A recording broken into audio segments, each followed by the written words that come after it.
Assalamualaikum warahmatullahi wabarakatuh. Salam satu Malaysia, salam Malaysia Madani. Kita ke udara kembali petang ini. Alhamdulillah, kita dapat live bersua kembali dalam siri live saya. Sibuk sikit dengan jadual harian tuan-tuan. Banyak open house sana, open house sini. Temu janji sana, temu janji sini. Rumah terbuka lah apa benda, rumah tertutup, semua ada.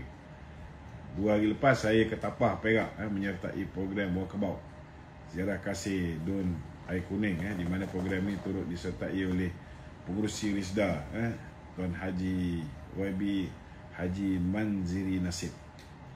So banyak juga rumah-rumah asnaf-asnaf yang kita pergi. Alhamdulillah, bahang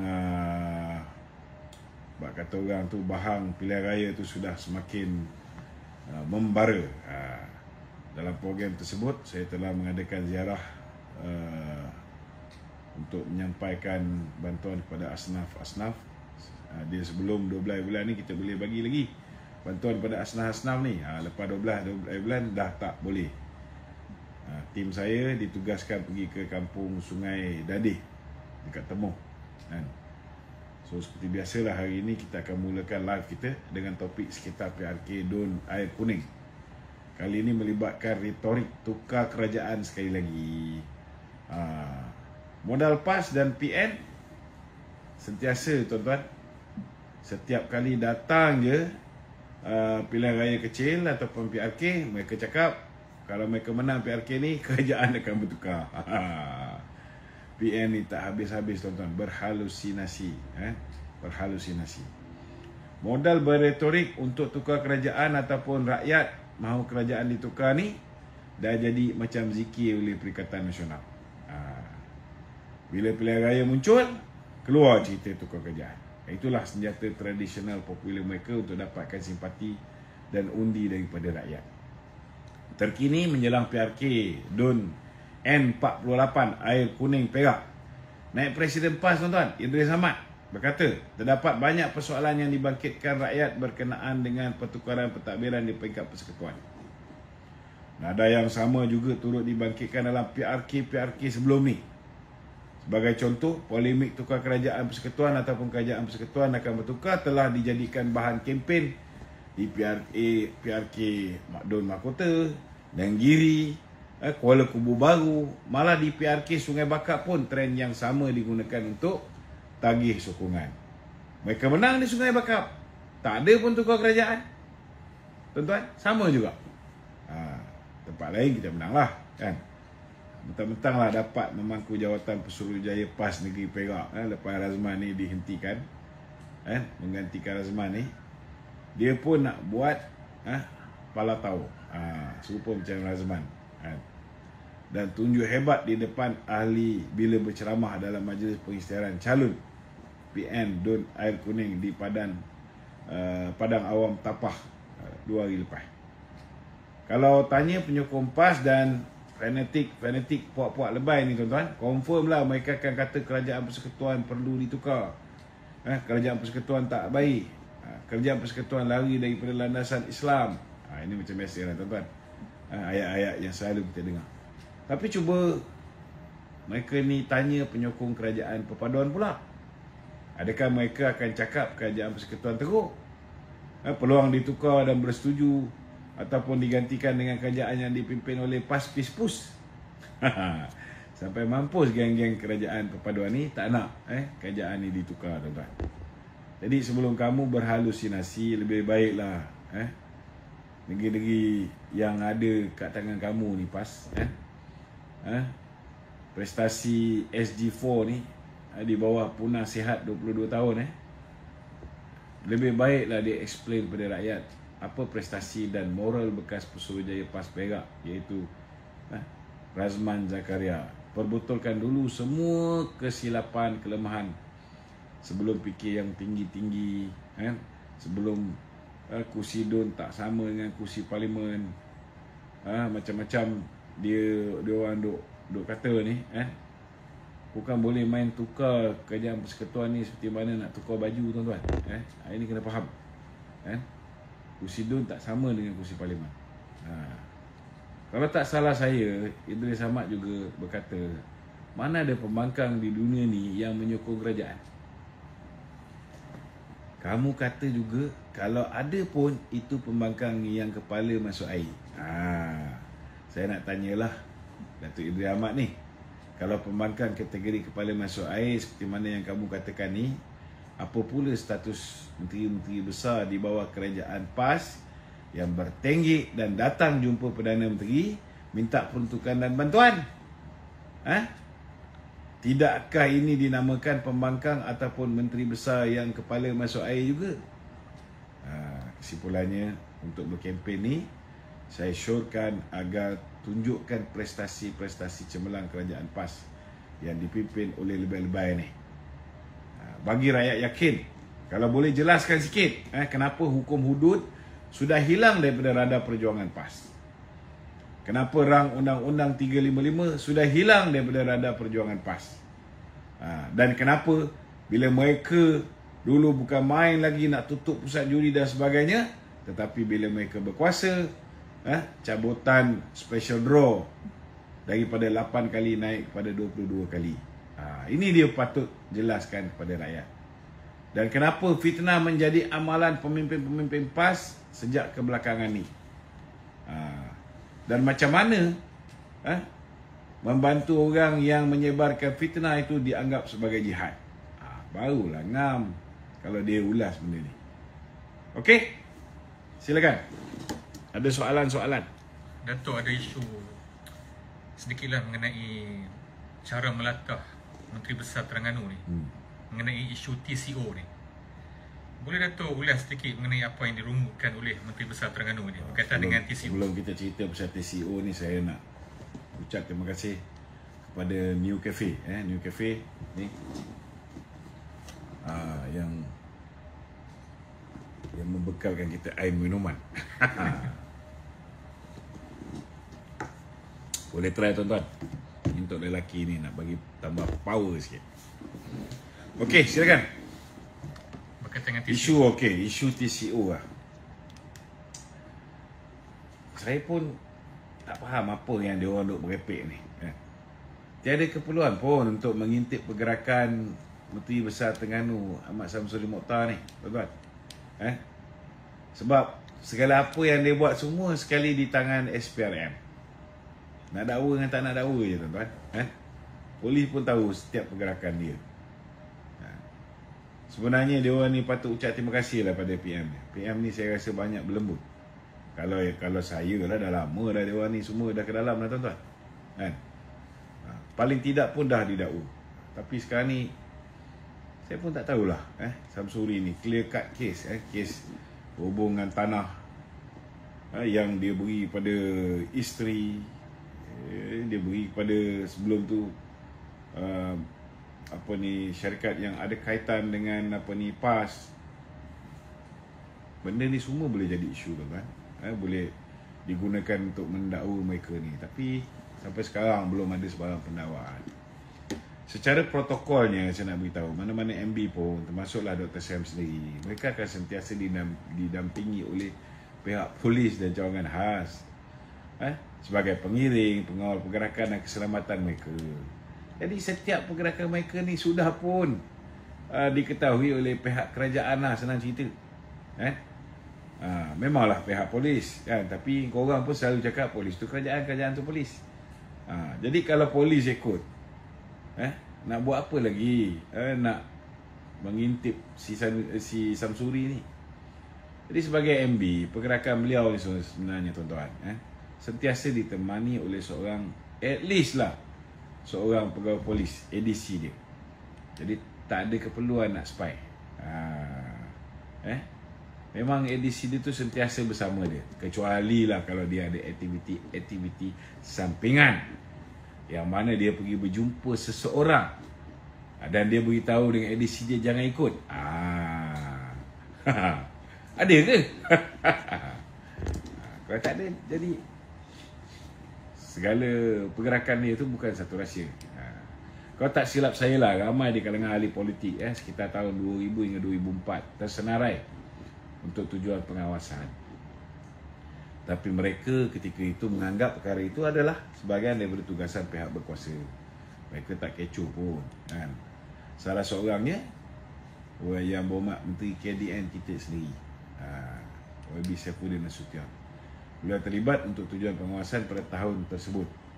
Malah siap memberikan kerjasama penuh dan menghormati peranan pihak berkuasa. Untuk makluman semua, sebenarnya semua VVIP di negara ini berada di bawah pengawasan dan bukan pengintipan, pengawasan pihak keselamatan. Tetapi buat masa ni hanya Dr. Sam saja yang memilih untuk mempertikaikannya. Yang lain tak ada pertikaikan, tuan. Kalau Dr. Sam dilabelkan sebagai TCO, itu bermakna pergerakan Dr. Sam perlu dirujuk kepada TCO. TCO adalah satu unit yang berada di setiap pintu masuk domestik dan antarabangsa negara.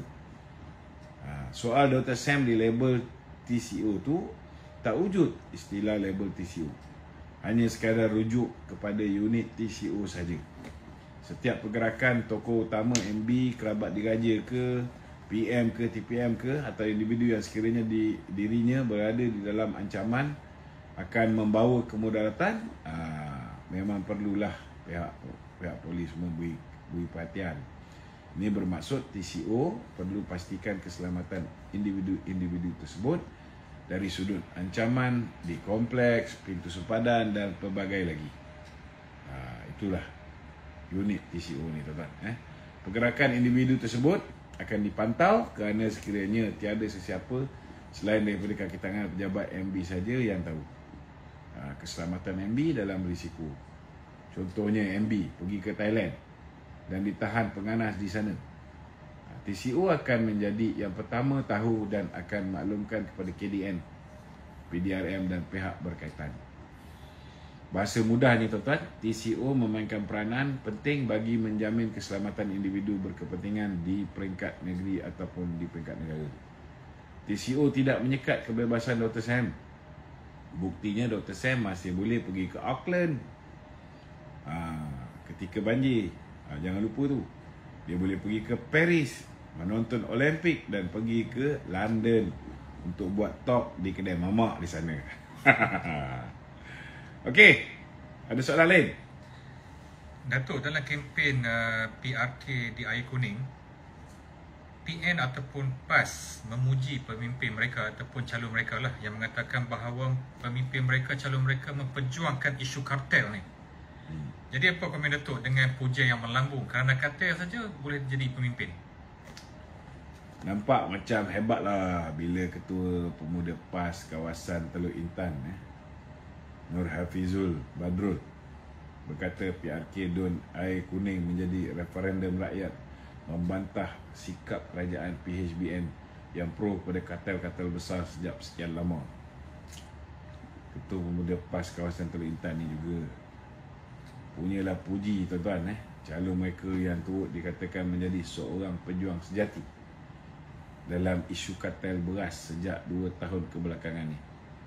Yalah, tuan-tuan, nak puji siapa lagi, kan? Takkanlah nak puji calon BN atau calon kerajaan perpaduan.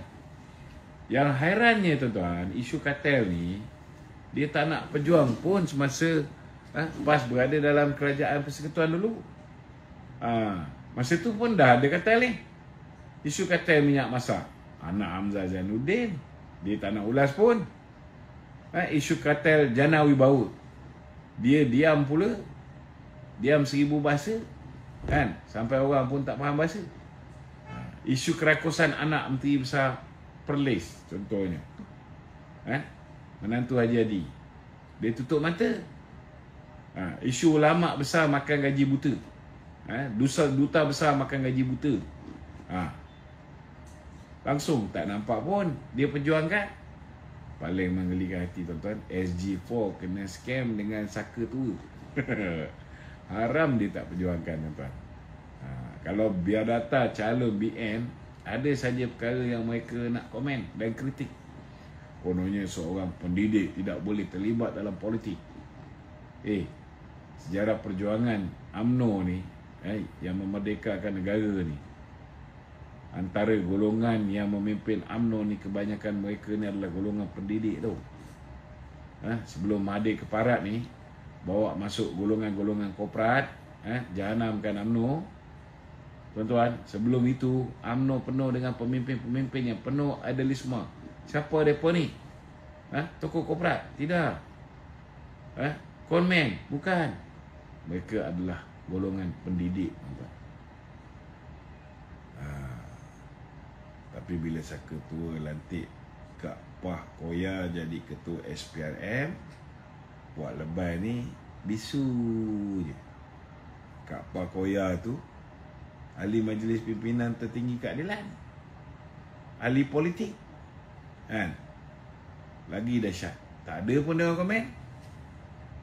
Bagi saya lah, tak kisahlah nak petikaikan pasal biodata calon ni, kan? Tapi sebelum petikaikan biodata calon orang lain, PAS kena tengok juga biodata calon mereka sendiri. Bagi jelas sikit apa sebenarnya kelulusan, apa yang diperolehi di Darul Atik, Kuala Kubu Baru tu. Kelulusan di Madrasah Tarbiyah Kampung Sungai Gading Tapah. Kelulusan di Mahad Tarbiyah Islamiah Kampung Tengah Derang Pokok Sena, dan kelulusan Institut Al-Falah Al-Islami Damaskus, Syria. Sama ada sijil ni, ada sijil kehadiran tak? Dia pergi tak belajar kat sana? Sijil pengajian ke, diploma ke, tak habis belajar ke, kita nak tahu juga, kan? Terangkan tu. Sebelum petikaikan orang lain, terangkan dulu calon ni. Maklumlah kat Syria pun banyak pusat pengajian yang sudah lenyap ataupun musnah, tuan-tuan, kan? Ramai orang boleh klaim belajar di sana. So kena bukti juga tu, kan? Kesimpulan dia, elakkan untuk menjadi kumpulan penunggang agama sepanjang kempen kali ini. Rentaklah dengan manifesto yang boleh memberikan kebaikan kepada rakyat di air kuning. Tak payah nak duk petikai orang sangat. Okey, saya nak tanya ni, ada orang nak tanya. Hanif Fit Kedah. Ya, Hanif. Assalamualaikum, Hanif. Assalamualaikum, Datuk. Ya. Nak tanya pasal kampung Sungai Baru kan. Baru ni geng-geng MP Perikatan Nasional pergi sana nak tunjuk hero, kononnya mereka mempertahankan kampung Sungai Baru. Lah orang kampung Sungai Baru kata Daman PN yang menggunakan Akta 1960 untuk halau penduduk-penduduk sana. Ya. Datuk boleh ulas sikit lah, apa tu Akta 1960 dan kenapa PN gunakan akta tu untuk sokong pemaju, untuk halau penduduk? Kenapa salahkan kerajaan sekarang? Itulah, bila time dia ada kuasa, apa yang dia tak buat, kan? Sebab mana-mana kerajaan pun yang memerintah, kalau mereka nak develop tanah, kan, mereka akan buat, lebih-lebih lagi kalau tanah tu tanah milik kerajaan, tanah tu milik developer dan sebagainya. Sudah pastilah kerajaan dan developer yang beli tanah tu, mereka ada hak untuk develop sesebuah tanah tu. Tetapi bila mereka ni dah tak ada kuasa, tuan-tuan, walaupun mereka tahu bahawa memang kerajaan ada hak untuk develop tanah tu, ataupun pemaju ada hak untuk develop tanah tu, selagi mereka boleh mempertikaikan, mereka tetap akan pertikaikan. Orang tak ada lesen pun mereka kata mereka kena perjuangkan tindakan orang berniaga tak ada lesen, kan? Ini masalah pembangkang ni, tuan-tuan. Masalah pembangkang ni, dia tahu terang-terang menceroboh tu salah, tetapi mereka tetap akan membela pencerobohan.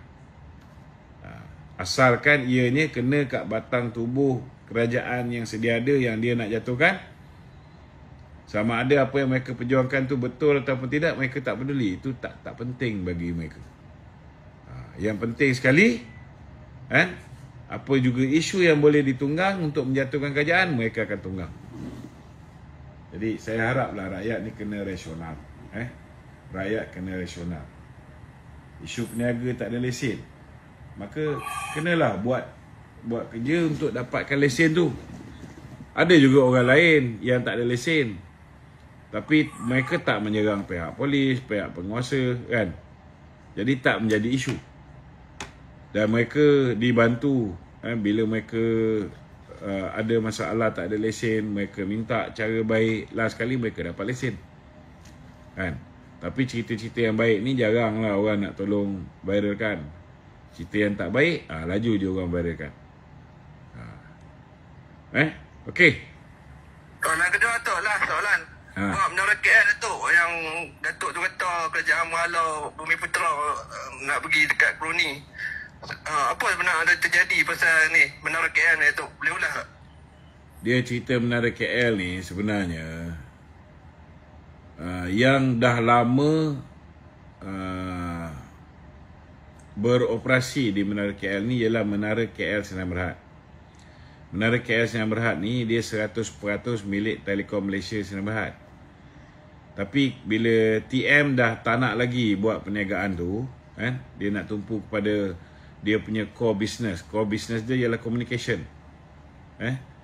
So dia jual saham dia di saham menara KL Sdn Bhd ni kepada Hydro Shop. Hydro Shop Sdn Bhd. So yang betul-betul ada pengalaman 30 tahun semenjak menara KL tu ialah menara KL Sdn Bhd lah. Hydro Shop ni sebuah syarikat baru, bukan kata baru lah, tetapi sebuah syarikat yang dia tidak ada pengalaman dalam menguruskan building macam menara Kuala Lumpur tu lah. Jadi bila dah tamat tempoh, kerajaan request for proposal. Kerajaan request for proposal. Bila kerajaan request for proposal, banyak syarikat yang masuk. Termasuklah menara KL ni pun, mereka pun masuk juga. Masuk juga request for proposal, tapi kalah. Dapat dekat syarikat lain. So bila dapat kat syarikat lain tu, mereka punya konsesi dilanjutkan hanya untuk daripada 25 Mei 2024 hingga 31 Mac 2025. Dan mereka setuju. Mereka setuju, maknanya menara KL Sdn Bhd bersetuju bahawa kontrak mereka disambung sampai 31 Mac 2025. Maknanya mereka dah tahulah lepas 31 Mac 2025 orang lain akan ambil alih. Jadi mereka ada hak nak saman, biarlah mereka saman, dan benda ni ditentukan oleh mahkamah. Cuma saya nak beritahu satulah, mereka ni nak saman sedangkan mereka dah bersetuju kontrak ada dapat lanjutan tempoh sampai 31 Mac saja. Kedua, mereka kata baru dapat tahu awal nak Syawal kena keluar dari situ, padahal mereka dah tahu lama, kan. Malah dia punya pekerja pun bulan Disember dah dapat surat termination. Mereka dah terminate pekerja-pekerja dia tu. Dan pekerja-pekerja dia tu pun berdasarkan persetujuan akan diserapkan kepada syarikat yang baru yang dapat konsesi untuk menguruskan menara KL ni. Dan saya nak beritahu, menara KL ni milik kerajaan 100%.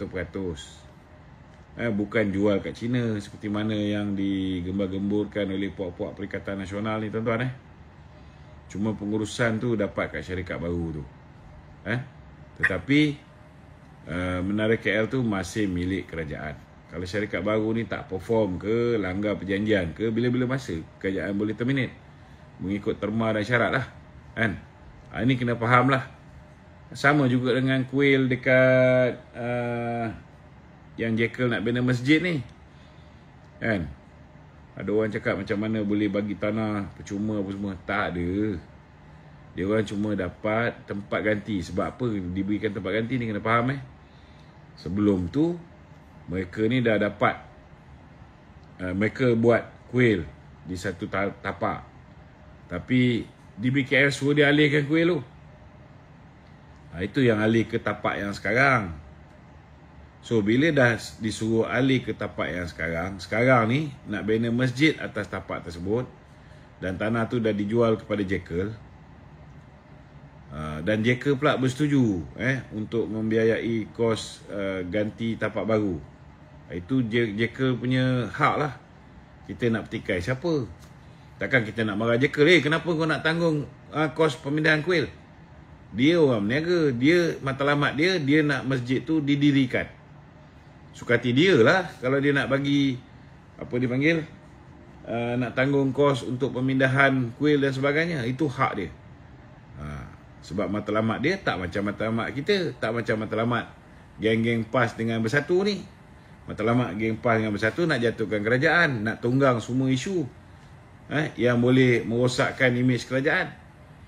Tapi matlamat JK ialah nak bina masjid, maka dia sanggup keluar modal.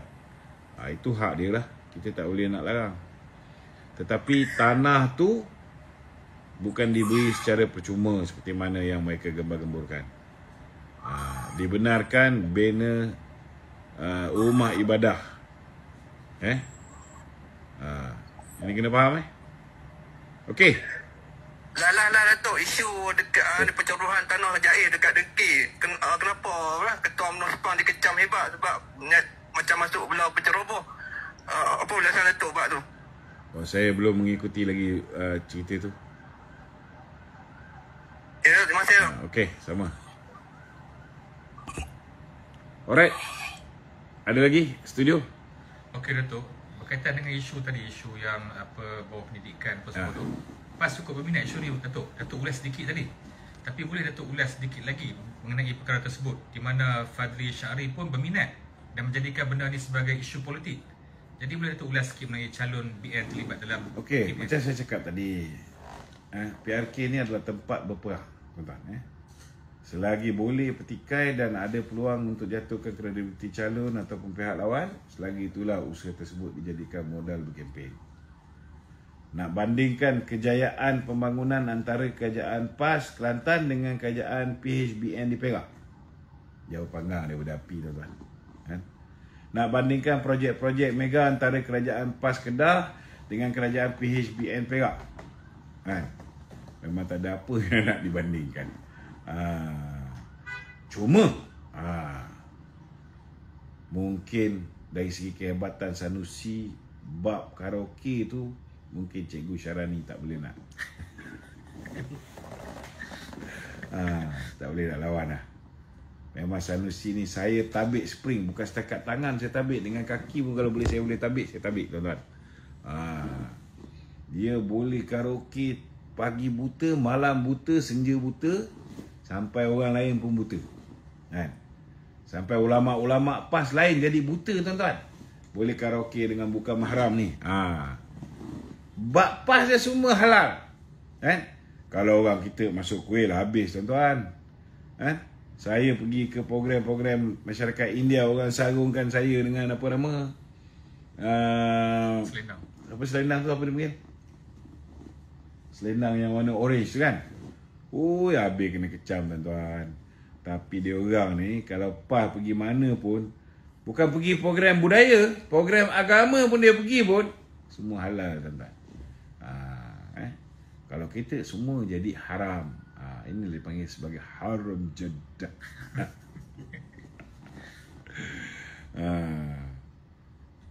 Jadi saya tak heran lah Ketua Perangan PAS Fadli Syari mempertikaikan penglibatan calon BN Dr. Yusri Bakir yang sebelum ni penjawat awam grade DG 52, tapi memegang jawatan Susah UMNO bahagian. Bagi saya lah Fadli Syari jangan rasa curiga atau rasa pening-pening pula. Sebelum petikai perkara ni, cuba lihat di Kelantan dulu. Sebagai contoh lah yang paling dekat. Saya nak tanya sikit, kenapa kamu diam bila anak Menteri Besar dan Timbalan Menteri Besar Kelantan dilantik sebagai penolong pengurus di Perbadanan Kemajuan Iktisad Negeri Kelantan? Ni salah guna kuasa ni, PKINK. Kenapa tak bisik? Dulu masa zaman Allahyarham Tuan Guru Ni Aziz pun, Allahyarham pernah melantik menantu sendiri sebagai CEO Perbadanan Menteri Besar Kelantan, PMBK.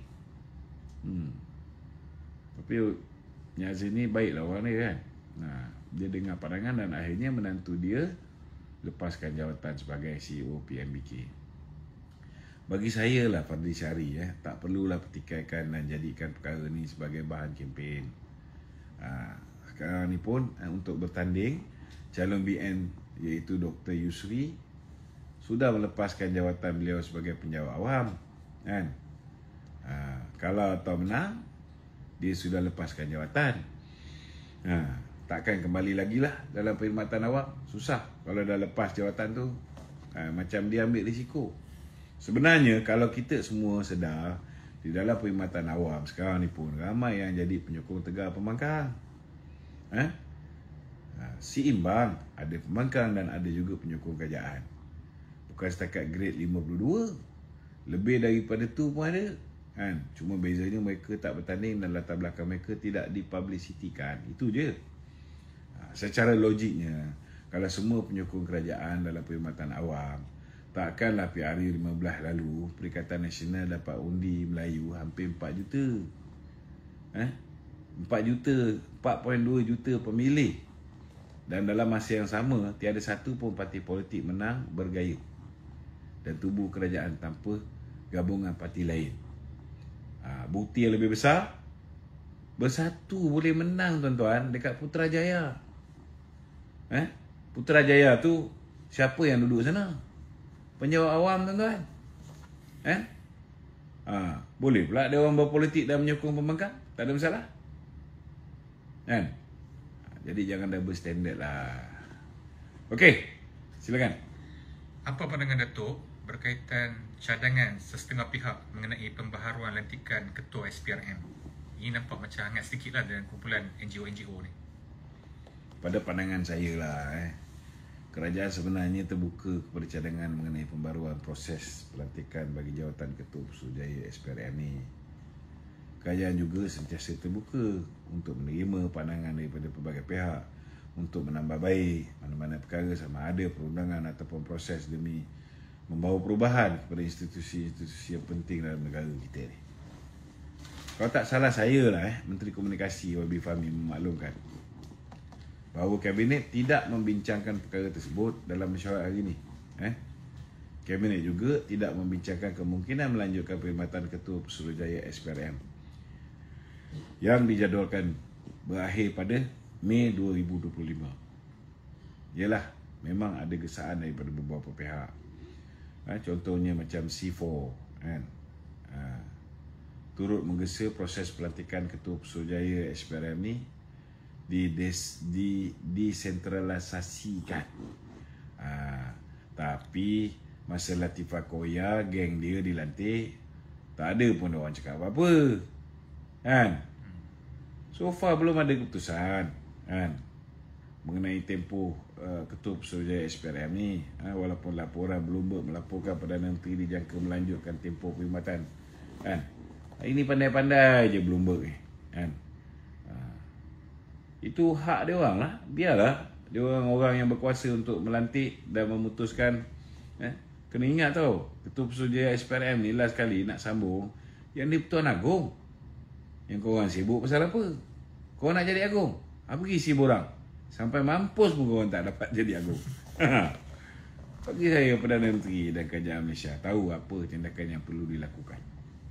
Dan yang di Pertuan Agong pun, dia seorang yang begitu tegas. Kalau perkhidmatan Tan Sri Agazam Maki ni tak bagus, dia tak akan sambung. Kalau perkhidmatan bagus, baginda nak sambung, itu hak baginda lah. Tak perlulah mana-mana pihak mendesak atau cuba untuk mengatur sesuatu perkara yang bukan dalam skop tugas mereka. Ini kena faham, biar Agong lah sekali buat keputusan. Okey? Datuk, tadi Datuk ada sebut mengenai isu Kampung Baru. Tolong Datuk detail sikit lah mengenai isu tersebut. Sebab 24 MP ni nampak macam gah pada mulanya, akhir sekali tercedok juga Datuk. 2 hari lepas, kalau tak silap saya lah, 24 MP Pembangkang dengan bangga hadir ke Kampung Baru. Sebenarnya kehadiran mereka ni bukan nak bawa penyelesaian, tapi datang dengan muka simpati dan menggunakan skrip lama, iaitu kami mahu penjelasan. Tapi penjelasan daripada puak mereka sendiri memang kelakar.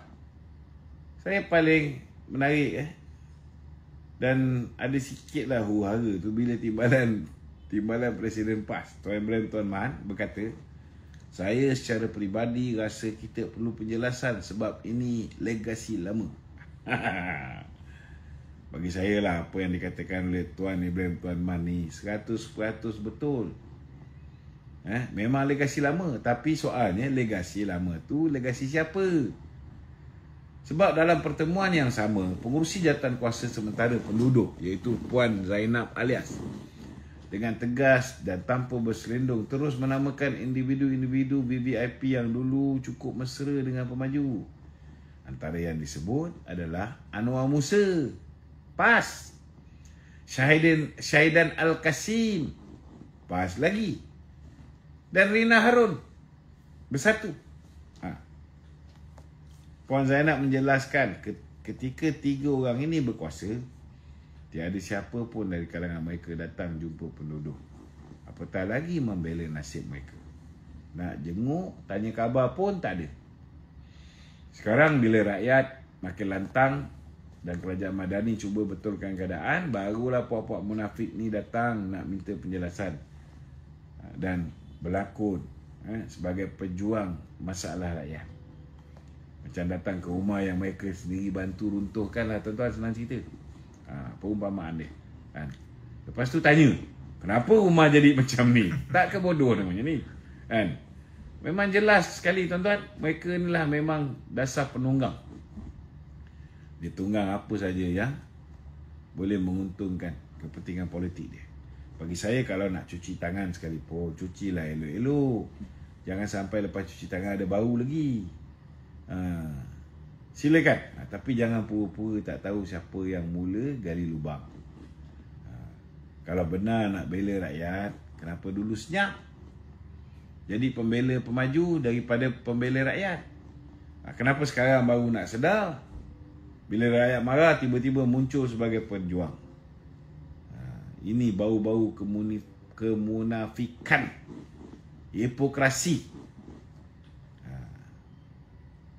Okey, ada lagi? Atau kita balik sikit kepada isu ekonomi, boleh tu? Boleh. Okey, Trump dah nampak macam sedikit mungkin gelabah lah. Jadi dia menangguhkan sementara tarif AS Amerika Syarikat. Apa pandangan Datuk? Jika kita fikir secara rasional, kita sudah pasti mengalu-alukanlah langkah Amerika Syarikat untuk menangguh sementara tarif lebih tinggi ke atas banyak rakan dagangannya, walaupun ketidaktentuan ini mewujudkan cabaran besar terhadap ekonomi ASEAN.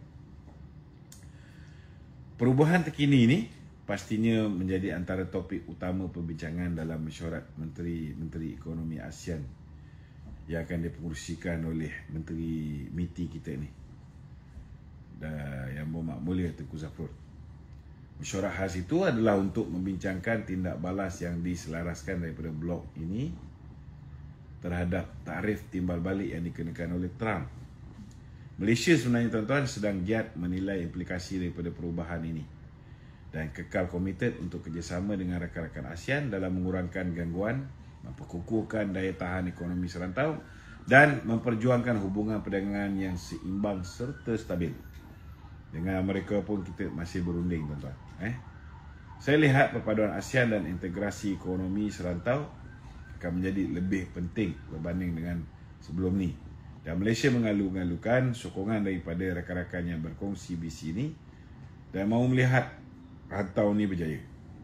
Saya amat yakin Malaysia sentiasa menjadi dan akan terus menjadi rakan dagang dan pelaburan terbuka kepada semua negara termasuk China dan juga Amerika, insyaAllah. Malaysia komited untuk mencari penyelesaian yang saling menguntungkan dalam isu perdagangan dengan Amerika Syarikat.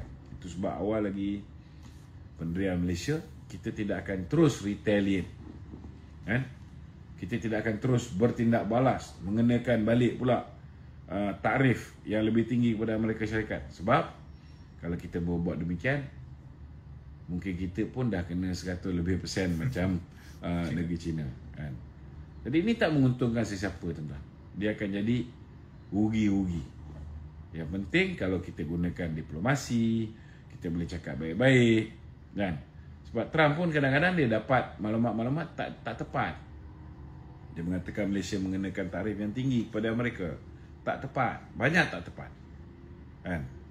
So bagilah masa kedua-dua belah pihak untuk berunding. InsyaAllah saya yakin kepimpinan Yang Berhormat Mulia Tengku Zafrul ni akan membantu untuk kita dapat penyelesaian yang baik yang menguntungkan kedua-dua belah pihak, insyaAllah. Win-win situation. Okey? Datuk, ucapan Ketua Hakim Negara ni, Datuk, ramai yang ulas lah, ataupun ada yang ramai komen. Jadi apa pandangan Datuk mengenai ucapan beliau di persidangan Undang-Undang Commonwealth ke-24 baru ini?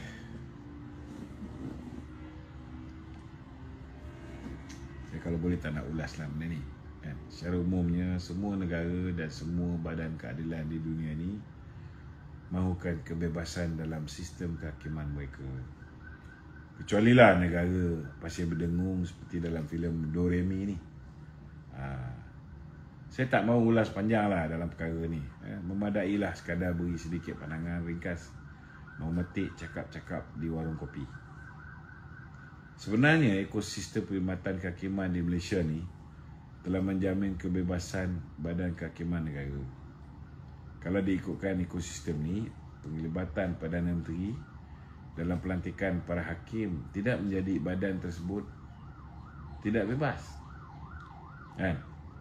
Tengku Maimun sendiri pun dilantik, kalau ikut, bukan saya cakap, kalau ikut apa yang diperkatakan oleh Tan Sri Tommy Thomas dalam buku Justice in Wilderness, dia mengatakan bahawa Tengku Maimun tu sendiri pun cadangan dia kepada PM. Tan Sri Richard Malanjun pun cadangan dia kepada PM. Kan? Maknanya PM lah yang melantik. Adakah zaman Tengku Maimun mahkamah tak bebas? Kena tanya soalan ni. Kan? Kena tanya soalan ni. Sebab dia dilantik oleh Tun Dr. Mahathir. Adakah tak bebas? Betul lah, last kali yang di-Pertuan Agong atas cadangan yang dibuat oleh Tun Dr. Mahathir, yang di-Pertuan Agong yang melantik beliau sebagai Ketua Hakim Negara. Adakah badan kehakiman tidak bebas ketika itu? Ini kerana setiap hakim yang dilantik telah mendapat perlindungan besar dari segi faedah kerja dan jaminan kedudukan mereka sehingga usia persaraan. Untuk makluman semua, hakim-hakim tidak boleh dibuang atau ditamatkan perkhidmatan oleh pihak eksekutif kecuali melalui satu tribunal bebas. Tapi kalau kita ingat lagi zaman Mahathir, Tun Rais dipaksa untuk melepaskan jawatan. Kan? Kita pun masih ingat juga zaman Mahathir, Tan Sri Apandi Ali dipeti sejukkan, dilantiknya Tommy Thomas. Kan? Adakah pelantikan yang dibuat ke atas Tan Sri Richard Malanjun dan juga Tengku Maimun adalah pelantikan yang benar-benar daripada Judicial Appointment Commission? Jadi sebelum keluar kenyataan tu, nasihat saya, cek balik. Kan? Sebelum kita cakap ke orang tu, mungkin terkena kita sendiri. Kan? Lainlah kalau ada kuasa lain yang boleh melangkaui tribunal bebas ni dan jadikan negara ni sebagai rejim kuku besi untuk menidakkan peranan sistem pengadilan dan kehakiman. Kan? Jadi kebebasan kehakiman bukan bergantung kepada cara pemilihan hakim, tetapi lebih kepada batang tubuh hakim itu sendiri. Kan? Kalau jawatan kuasa bebas, kalau jawatan kuasa bebas melantik para hakim, tapi hakim tu tak ikut undang-undang. Orang nak lantik apa dipanggil Queen Council tak boleh. Orang tukar hakim pun tak, nak tukar peguam pun tak boleh. Tak pernah berlaku dalam sejarah tu. Lepas tu hakim ni, peguam baru tu minta masa nak baca dokumen pun tak boleh. Saya rasa siapa pun lantik, kan, hakim tu, last kali atas hakim tu. Ada juga hakim yang dilantik oleh Tun Dr. Mahathir. Zaman Tun Dr. Mahathir dia menjadi hakim, tetapi keputusan yang dia buat, saya yakin Tun Dr. Mahathir pun tak setuju. Jadi macam mana benda tu boleh berlaku? Cuba tengok keputusan Hakim Rahman Sibli. Rahman Sibli dilantik zaman Tun Dr. Mahathir juga. Tetapi dia boleh membuat keputusan bebas tanpa gangguan daripada Perdana Menteri ataupun Tun Dr. Mahathir. Kan? Kena faham tu. Walaupun kes yang dia buat keputusan tu Tun Dr. Mahathir dah tak jadi. Perdana Menteri. Tetapi Ketua Hakim Negara masih lagi Ketua Hakim Negara yang dilantik oleh Tun Dr. Mahathir. Tapi dia berani buat keputusan berdasarkan apa yang dia percaya adalah benda yang benar. Tak ada masalah. Jika mereka memikir untuk menggadai prinsip dan keimanan mereka kepada orang politik dan wang ahli perniagaan, tiada apa-apa sistem pun boleh menjamin tuan-tuan kebebasan kehakiman ni. Akhir sekali para hakim ni kena sedar dan tahu bahawa last sekali mereka akan dihadapkan di hadapan Allah di padang mahsyar. Jadi kalau mereka menghukum dengan betul, selamatlah mereka. Kalau mereka menghukum dengan tak betul, mereka kena terimalah apa balasan daripada Allah Ta'ala. Sistem yang ada sekarang ni mencukupi untuk mengimbangi kebebasan kehakiman dan peranan eksekutif sebagai pelaksanaan mandat rakyat. Jika ada pihak yang mendesak dan perjuangkan pengasingan kuasa antara eksekutif dan kehakiman, perkara ni tiada masalah. Tetapi jangan dipolemikkan dan dijadikan agenda hanya kerana nak menjatuhkan kerajaan sedia ada. Gunakan saluran mengikut lunas undang-undang dan perlembagaan negara. Itu baru betul. Jangan jadi lawyers of liberty, ataupun jadi macam apa, Karen Chia ke apa benda kan nama kan. Bila time geng joget dia orang, Tommy Thomas buat salah macam mana pun, dia protect each other. Bila orang lain, bukan main lagi, laju je nak kecam. Tak betul lah cara macam ni. Kita jangan double standard. Macam Siti Kasim lah. Kalau Tommy bukan main lagi, dia defend. Kalau orang lain, popet. Okey, ada lagi? Tak ada. Kat rumah pun macam dah senyap dah. Okey? Invite Harapan untuk join. Boleh masuk lah kalau siapa nak masuk tu. Harapan ke, Perikatan Nasional ke, Bersatu ke, tak Bersatu ke, silakan.